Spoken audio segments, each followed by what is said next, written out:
দেখুন, অনেক সময় দেখা যায় আপনার নিজেরই কোনো আত্মীয়, ধরুন আপনার কোনো মাসি, পিসি, ননদ, নন্দাই বা কোনো কাকা, কাকিমা, অজানা কোনো মানে আত্মীয়স্বজন কেউ আপনার বাড়িতে এসেছে বা দূর সম্পর্কের কোনো আত্মীয় বহুদিন পরে আপনার সঙ্গে দেখা করতে এসেছে।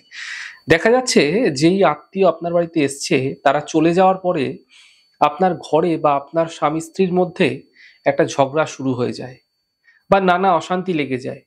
মানে যেকোনো আত্মীয়স্বজন আসুক বা যেই আসুক না কেন তারপরে এমনটি হয়। এর হাত থেকে বাঁচার জন্য আপনারা মূলোর সাহায্য নিন। শুনে হয়তো আপনি অবাক হচ্ছেন। মূলো আপনারা কি করবেন, যেকোনো মন্দিরে আপনারা ব্রাহ্মণকে দান করুন এই মূলো। আজকাল দেখুন বছরের অধিকাংশ সময় পাওয়া যায়, এখন তো পাওয়াই যাবে।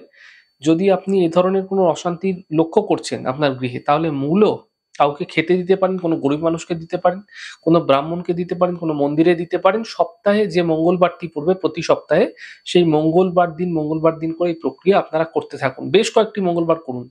১০-১৫টি মঙ্গলবার করতে থাকুন টানা। এই প্রক্রিয়া করুন, এতে গৃহে ঝঞ্ঝাট সমস্যা থেকে মুক্তি অবশ্যই মিলবে।